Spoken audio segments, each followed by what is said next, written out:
भारतीय संस्कृति को अपने जीवन में जीते हुए, अपने भाव में, अपने विचारों में, अपने व्यवहार में, तो भारतीय संस्कृति के भौतिक विज्ञान, रासायनिक विज्ञान, जीव विज्ञान और उसके साथ साथ आध्यात्मिक विज्ञान के एक प्रामाणिक पुरुष, एक आप्त पुरुष आज हमारे बीच में हैं। परिचय की कोई आवश्यकता नहीं है क्योंकि अहर्निश हम आपके सानिध्य में काफ़ी समय से रह रहे हैं। हम सब ब्रह्मचर्य की दीक्षा लेकर, संन्यास की दीक्षा लेकर के एक आध्यात्मिक जीवन जीने के लिए यहाँ इस परिवार में एकत्रित हैं, रहते हैं। लेकिन जिस जीवन को जीने के लिए शरीर प्रमुख साधन है, उस साधन के बारे में भी हमें पूरी जानकारी नहीं है। जिस शरीर का, जिन इंद्रियों का, मन का, बुद्धि का, विचारों का, भावनाओं का आश्रय लेकर के हम अपने जीवन में आगे बढ़ रहे हैं, तो उनकी कौन सी क्वालिटी होनी चाहिए और किस तरह के भाव, विचार, व्यवहार और हमारे ये साधन किस प्रकार का व्यवहार किए जाने पर किस प्रकार का परिणाम देते हैं, ये विज्ञान की दृष्टि से हमें स्पष्ट नहीं है, शास्त्र पढ़ते हुए भी। तो मेरा सौभाग्य रहा शिक्षक दिवस पर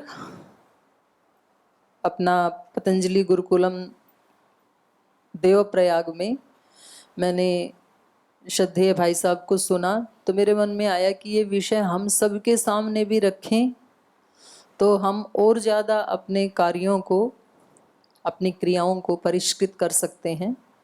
तो मैंने निवेदन किया कि कुछ दिन के लिए हर शनिवार को हम 1 घंटा आपसे कुछ सुनना चाहते हैं, और आपने अत्यंत व्यस्ततम समय में से हमारे निवेदन को स्वीकार करके अपना समय दिया है। उसके लिए हृदय से हम अपनी कृतज्ञता ज्ञापित करते हैं।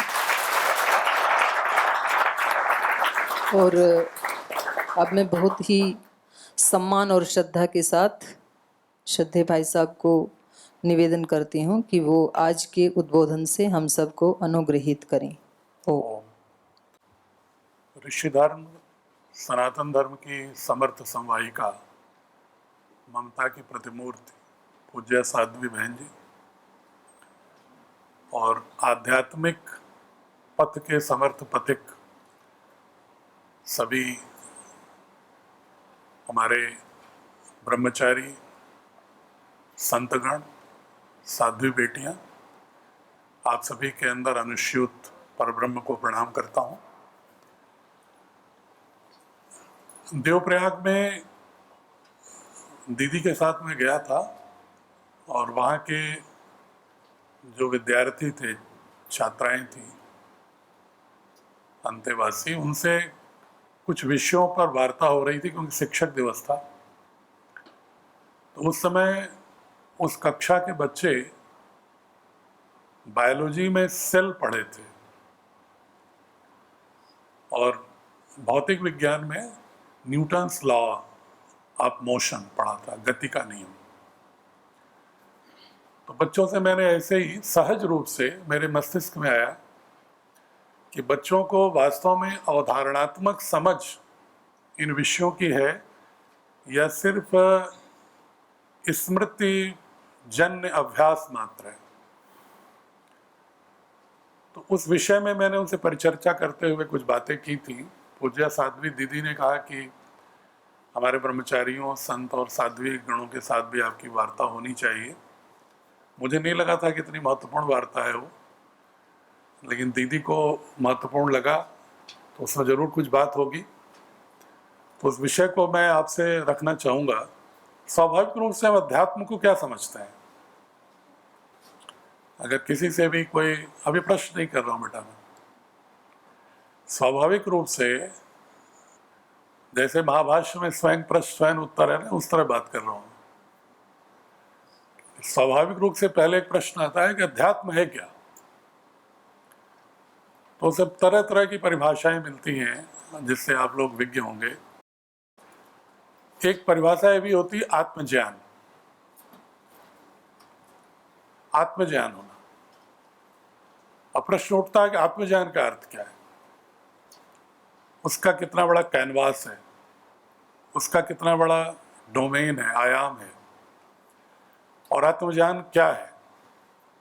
क्या उसमें स्वयं का ज्ञान, ह्यूमन बीइंग्स का जो ऑर्गेनिज्म है वो उसका हिस्सा है कि नहीं? क्या हम सिर्फ ब्रह्मांडीय नक्षत्रों, आकाशगंगाओं, सूर्य, चंद्रमा के ही पारस्परिक अंतर संबंधों और स्वयं के उनके संबंधों की व्याख्या तक एक रहस्यमयी स्थिति तक पहुंच जाए, बोध तक? या हमें स्वयं का पूर्ण ज्ञान होते हुए और ब्रह्मांडीय ज्ञान के साथ स्वयं को कैसे हम समेकित करें, इंटीग्रेट करें, natural integration of self with the Cosmos. हम अपना जो सेल्फ है, हम जो स्वयं है, जो हमारा अस्तित्व है, उस अस्तित्व का ब्रह्मांड के साथ किस तरह का रिश्ता है, कैसा संबंध है, उन समस्त संबंधों के समीकरणों को, रसायनों को जानते हुए एक पूर्ण बोध होना क्या आवश्यक नहीं है अध्यात्म के लिए? मुझे लगता है कि है। और अगर उसके रूप में देखेंगे तो तीन टर्मिनोलॉजी बहुत ही वर्तमान में आती है। अगर आज का पूरी शिक्षा पद्धति को देखें, एक कॉस्मोलॉजी, सोशियोलॉजी और बायोलॉजी। एक ह्यूमन बीइंग्स जो ऑर्गेनिज्म है उसका अध्ययन बायोलॉजी, समाज के विभिन्न घटकों के अंतर संबंधों का अध्ययन सोशियोलॉजी, और अंतरिक्ष विज्ञान, जो अंतरिक्ष में जितने भी हमारे घटक हैं उनके बीच के अंतर संबंधों का जो भी संबंध है वो है कॉस्मोलॉजी, अंतरिक्ष विज्ञान, खगोल विज्ञान, ज्योतिष, वेदांग के रूप में जिसको कहते हैं।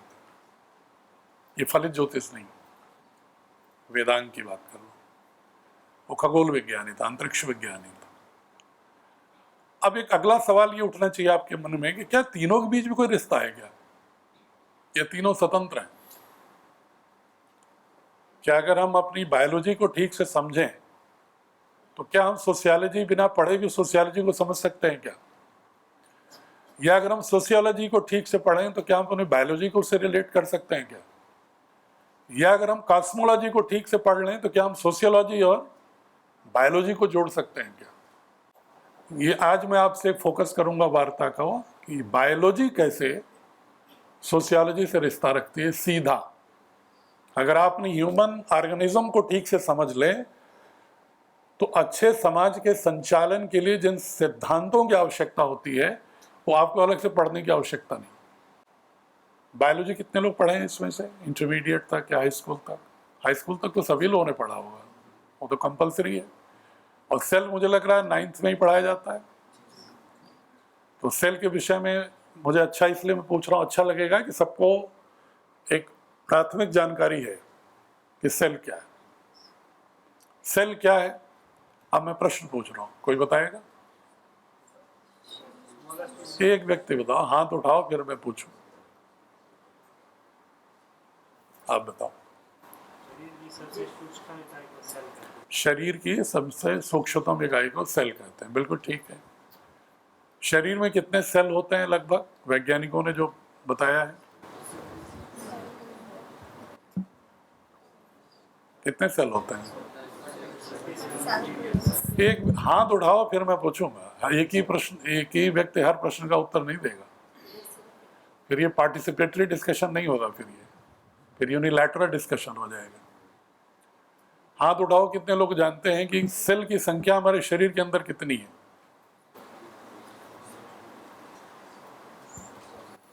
आप बताओ सौरभ। 97? 37? ठीक। आप बताइए। 72 मिलियन। और कोई बताएगा? बताइए। हाँ, अनंत। हंसिए मत आप, वो बल्कि ज्यादा नजदीक है उत्तर के। और आप सभी लोग सही है, सबने अलग अलग लोगों का पढ़ा हुआ है। किसी ने कहा कि मोर देन 50 ट्रिलियन सेल्स हैं, किसी ने कहा मोर देन 37 ट्रिलियन सेल्स हैं।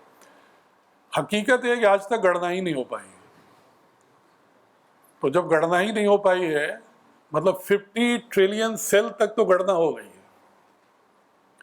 इसके बाद वो कहते हैं नेति नेति, कि अभी कितना विस्तार है इसका, इसके बारे में हम स्पष्ट नहीं बता सकते। तो इसलिए एक शब्द में अगर उन्होंने अनंत भी कहा तो वो भी स्वीकार्य है उत्तर।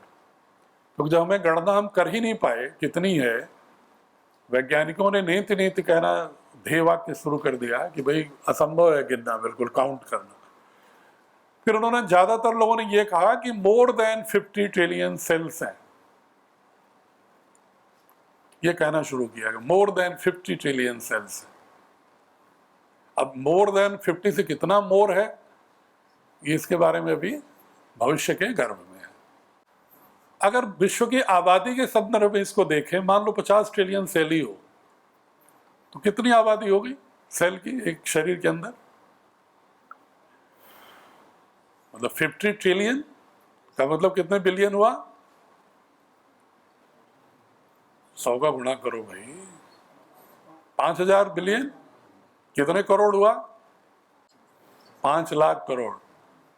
ठीक है बेटा। ये जो शरीर बैठी है ना, देखने में तो लग रही है आप सबकी कि भाई ये तो बड़ा आसान से शरीर है, अपना खा रहे हैं और एक्सेटरी मलमूत्र निकल रहा है, इसके बाद शरीर में मांस मज्जा हड्डियां हैं और एक ढांचा दिख रहा है, एक मशीन जैसा दिख रहा है। एलोपैथी के लोग इसको मशीन ही मानते हैं, जो पूज्य स्वामी जी कहते रहते हैं ना, वो इसीलिए कि वो सब कुछ जानते हुए भी शरीर को सही विज्ञान के साथ देखने की कोशिश नहीं कर रहे हैं, लोग आंख मूंदे हुए हैं। ये शरीर में 5 लाख करोड़ कम से कम सेल हैं। मतलब ये शरीर की अगर सेल, और ये भी कहता है विज्ञान कि हर सेल ह्यूमन मिनिएचर है। मतलब हम जो बैठे हुए हैं, हमारा एक भी सेल जो 5 लाख करोड़ सेल है, उसमें से एक सेल की भी जो कैरेक्टरिस्टिक है, जो गुणधर्म है, वो हमारे पूरे गुणधर्म को अभिव्यक्त करता है, समस्त गुणधर्म को अभिव्यक्त करता है। पूरे विश्व की आबादी कितनी है? हाँ ठीक है, 7 और 8 बिलियन के बीच, मतलब 700 से 800 करोड़ के बीच। पूरे विश्व का के मनुष्यों की आबादी 700 से 800 करोड़ के बीच है, और एक मनुष्य के शरीर में 5 लाख करोड़ सेल की आबादी है। कितना बड़ा विश्व है ये। क्योंकि वो सेल भी, जैसे हम पूरे तरह समर्थ गुणधर्म के हैं एक यूनिट के रूप में, सेल हमारा मिनिएचर है, हमारा एटम है, उसमें सारे गुणधर्म है जो एनपीसी के गुणधर्म है वो हमारे सेल में भी है। तो 5 लाख करोड़ की आबादी है ना सेल की, हमारे इसी अंदर, इस ढांचे के अंदर। अब सवाल उठता है कि 5 लाख करोड़ अगर हैं वो, तो इनका संचालन कैसे होता है? इससे बड़ा रहस्यमय संसार कुछ हो सकता है? अपने अंदर अनुभव करो, सब लोग अनुभूति करो, जैसा ऋषि अनुभूत करते थे कि आपके अंदर 5 लाख करोड़ सेल्स हैं। उनके बीच में सामंजस्य है, सौहार्द है कि कॉन्फ्लिक्ट है, कि लड़ाई झगड़ा होता है आपस में, क्या होता है, कैसे जीते हैं सेल्स हमारे अंदर, कैसे रहते हैं। अब मैं आपको सोशियोलॉजी से जोड़ने जा रहा हूँ, जो वार्ता का बिंदु है। मैं इसलिए सेल के बारे में थोड़ा स्ट्रक्चर बताया। देखिए, वैज्ञानिकों की मान्यता ये है कि जब पृथ्वी अस्तित्व में आई, कॉस्मोलॉजिकल फैक्टर्स से पूरी पृथ्वी जब अस्तित्व में आई ब्रह्मांड के, उसके बहुत सारे इवोल्यूशनरी थ्योरीज हैं, जिसमें से शतपथ ब्राह्मण में भी है, पुराणों में भी कहीं कहीं चर्चा है, हमारे शास्त्रों में भी। लेकिन जो वैज्ञानिक मानते हैं, अभी आज के चूंकि उनके पास डेटाज हैं, एक्सपेरिमेंट के डेटाज हैं, इसलिए हम उनको ज़्यादा प्रामाणिक मान के मानते हैं, तुलना भी करते हैं अपनी। एक वक्त आएगा जब आप जैसे समर्थ व्यक्तित्व उभरेंगे तो हो सकता है कि हमारे शास्त्रों में जो अनुस्यूत तथ्य हैं, एम्बेडेड फैक्ट्स हैं, उनके वेरिफिकेशन की भी सामर्थ्य आपके अंदर होगा, तो हो सकता है इन धारणाओं को निर्मूल भी कर दें। लेकिन आज की तारीख में जो धारणा है वो ये है कि पृथ्वी के अस्तित्व में आने के बाद 65 करोड़ वर्ष तक कोई भी जीव सेल नहीं था। लगभग 65 करोड़ वर्ष व्यतीत होने के बाद फिर सिंगल सेल आया, सिंगल सेल ऑर्गेनिज्म। ऐसा ऑर्गेनिज्म जैसे हमारे अंदर तो 5 लाख करोड़ से ज्यादा है, कोई ऐसा एंटिटी हो, इकाई हो जिसमें एक ही सेल हो, और वो पहले जल में आया, जिसको एल्गाई कहते हैं। वनस्पतियां छोटी छोटी नहीं, जो काई वगैरह जिसको कहते हैं गाँव में, उस तरह की जो एलजी थी, वो सब पहले आई, सिंगल सेल। जैसे मनुष्य के अंदर, हम लोगों के अंदर रहता है कि अकेले अगर कहीं रहते हो तो अगर समूह में रहोगे तो जीवन ज़्यादा आसान होगा, ज़्यादा ताकतवर होगे, एकता में शक्ति है, समूह में शक्ति है, संघ में शक्ति है। तो वह भाव सिंगल सेल में भी आया। हालांकि वो सिंगल सेल ऑर्गेनिज्म कितने वर्ष तक चला, जो वैज्ञानिक कहते हैं, वो कहते हैं 275 करोड़ वर्ष तक। हमारा जो इवोल्यूशन है ना मनुष्य के रूप में, उसमें पृथ्वी के अस्तित्व में आने के 65 करोड़ वर्ष के भीतर पहली बार कोई सिंगल सेल आया ऑर्गेनिज्म।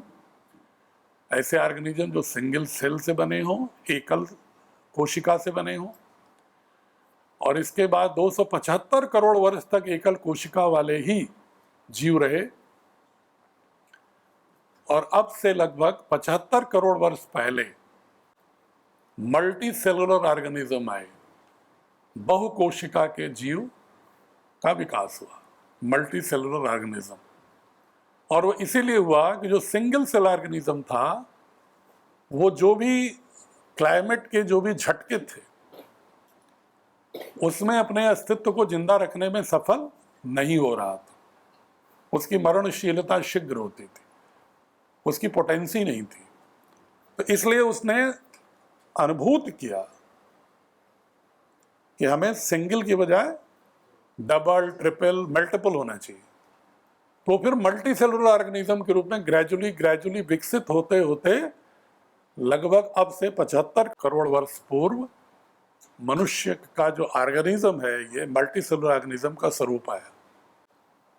तो एक इससे भाव क्या लगता है कि अकेले से अधिक समूह में शक्ति है। किसी भी बाह्य भय या आंतरिक भय को संहार करने के लिए, उससे अपनी संरक्षा करने के लिए, ये स्वभाव है सेल का कि वह समूह में ही रहना चाहता है, ताकि वो ज़्यादा सुरक्षित और संरक्षित रह सके। सोशियोलॉजी में तो ये धारणा है। चाहे वो वैदिक काल में सभा समितियों, राष्ट्र की कल्पना करो, चाहे संघ की कल्पना करो, फेडरेशन कल्पना करो, बुद्ध के काल में रिपब्लिक्स की, महाभारत काल में रिपब्लिक्स के बहुत सारे गणराज्यों की बात आती है। जो समूह बनाने की प्रवृत्ति, इसका मतलब जो समाज में दिखाई पड़ रही है सोशियोलॉजिकल एस्पेक्ट में, घटक में, वो सेल की मौलिक कैरेक्टरिस्टिक है। अगर कोई व्यक्ति अकेले जीवन जीना चाहता है इसका मतलब वो सेल के मौलिक गुणधर्म के विपरीत जा रहा है। उसे समूह में तो रहना ही होगा, समूह में ही शक्ति ग्रहण करना होगा, समूह के साथ ही तादात्म्य रखना होगा, समूह के साथ ही सौहार्द रखना होगा, समूह के साथ ही सामंजस्य रखना होगा, तभी वह शक्तिशाली हो सकता है। तो पहला गुण हमें सेल की कैरेक्टरिस्टिक से सोशोलॉजिकल एस्पेक्ट पर ये मिलता है कि we as a group are more empowered. एक समूह के रूप में हम ज्यादा शक्तिशाली हैं। अब इसके बाद सेल का जो इंटरनल स्ट्रक्चर पर हम आते हैं, कौन कौन लोग याद है कि सेल के भीतर क्या क्या कंपोनेंट होते हैं? हाथ उठाएंगे, ऐसे नहीं, हाथ उठाएंगे फिर मैं पूछूंगा। कोई बात नहीं, जितना आए हाथ उठाओ, जितना भी आता हो। कोई परीक्षा नहीं ले रहा हूं मैं तो एक विमर्श के लिए आया हूं। दाव साथी देववाणी जी, आप बताओ, बैठे बैठे बताओ। राइबोसोम्स, लाइसोसोम, माइटोकॉन्ड्रिया और कोशिकीय द्रव्य भी होता है। बिल्कुल ठीक कोशिका है, झिल्ली भी होती है और पादप कोशिकाओं के बाहर कोशिका भित्ति भी होती है। बिल्कुल इंग्लिश ठीक है। आते तो है, ताली बजाइए इनके लिए। आता तो है, ठीक। अगर मूल रूप में मोटे तौर से हम बात करें, बिल्कुल ठीक बताया इन्होंने, तो एक है आपका न्यूक्लियस, ठीक है, डीएनए आरएनए जिसको जीन्स कहते हैं। और उसके जब बाहर निकलते हैं तो एक आता है, फिर एरिया ऑफ डोमेन आता है माइटोकॉन्ड्रिया का। इसके बाहर जब हम आगे और बढ़ते हैं तो एक दूसरा डोमेन वृत्त के रूप में आता है साइटोप्लाज्म। अब देखो सबके काम कितने बटे हुए हैं।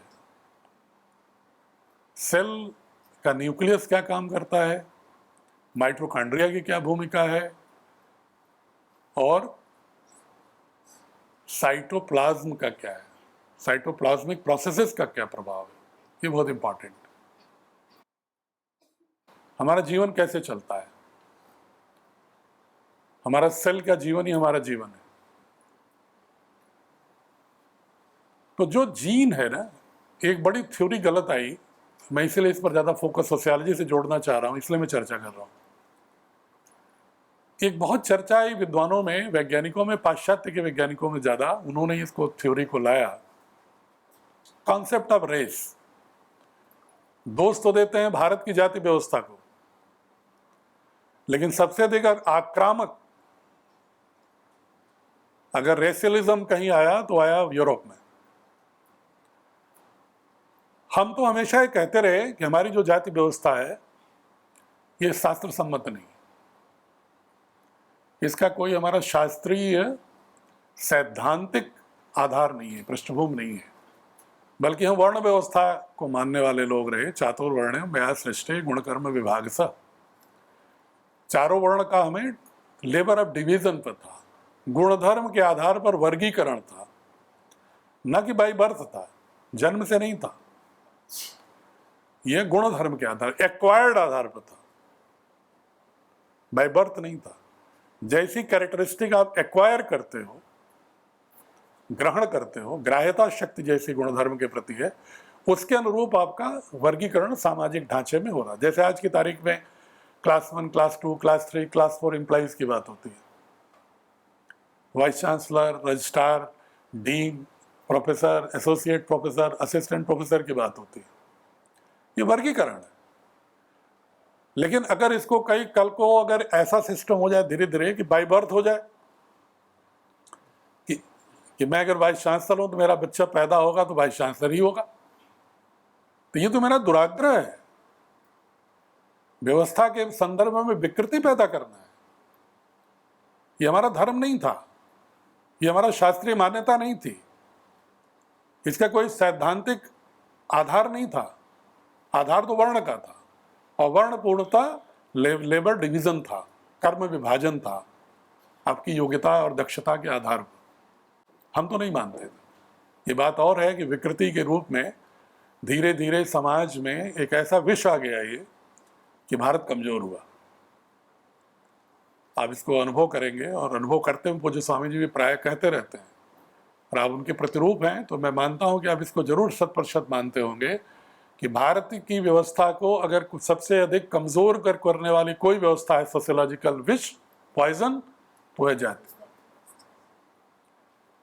उसने हमारे गुणधर्म को और जिसको कहते हैं ना एक्सेस टू अपॉर्चुनिटी, किसी अवसर को प्राप्त करने की समानता के सिद्धांत को खंडित कर दिया, जिससे जो बृहत जनसंख्या जो अपनी योग्यता, दक्षता, अपने गुणधर्म, अपनी इंट्रिंसिक कैरेक्टरिस्टिक और इनेट पोटेंशियल के आधार पर कुछ प्राप्त कर सकती, उससे उसने सीमित कर दिया, वंचित कर दिया। इतने लोग पढ़ेंगे, इतने लोग युद्ध के कौशल सीखेंगे, इतने लोग व्यापार कौशल सीखेंगे, इतने लोग सेवा धर्म में रहेंगे। उसमें व्यक्तिगत चॉइस, विकल्प, वैयक्तिक गुणधर्म के आधार पर, दक्षता के आधार पर चयन की स्वतंत्रता समाप्त हो गई। इससे बहुत बड़ा नुकसान किया भारत ने। लेकिन भारत ने, मैं जिस मूल बात पाना चाह रहा हूं, भारत ने कभी भी अपने इसको शास्त्रीय आधार नहीं माना।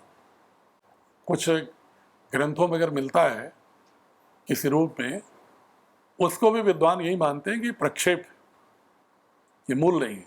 मूल इसलिए नहीं है कि जो भी शास्त्र भारत में वेदानुकूल, वेदों पर आधारित या वेदानुकूल नहीं है, वो भारत की मान्यता नहीं कही जा सकती। बहुत सारे लोग ये प्रश्न उठा सकते हैं कि फिर बुद्धिज्म जैनिज्म क्या है, उसकी मैं कभी अलग से चर्चा करूंगा आपसे। मैं मानता हूं कि बौद्ध धर्म और जैन धर्म भी वेदों पर आधारित ही एक भिन्न अवधारणा थी। उनका भी स्रोत वेद ही का ज्ञान है, वहीं से उन्होंने प्राप्त किया। इसके बाद जो कि जाति व्यवस्था धीरे धीरे उसमें बाई बर्थ आना शुरू हो गई थी, इसलिए उन्होंने प्रहार करके एक सामाजिक व्यवस्था के रूप में एक व्यवहारिक स्वरूप ला दिया उसका, और आत्मा के प्रश्न पर मौन हो जाते हैं, न नकारते हैं न स्वीकारते हैं। इसलिए हम ये नहीं, बिल्कुल जो लोग, बहुत सारे विदेशी जो फिलोसोफर्स हैं, वो कहते हैं कि बुद्धिज्म जैनिज्म वेदों का विरोधी है, वो शायद पूर्णतः गूढ़ रहस्यों तक अध्ययन ही नहीं किए, वो सिर्फ सतह पर है, सतह पर अपनी बातों को रख लेते हैं।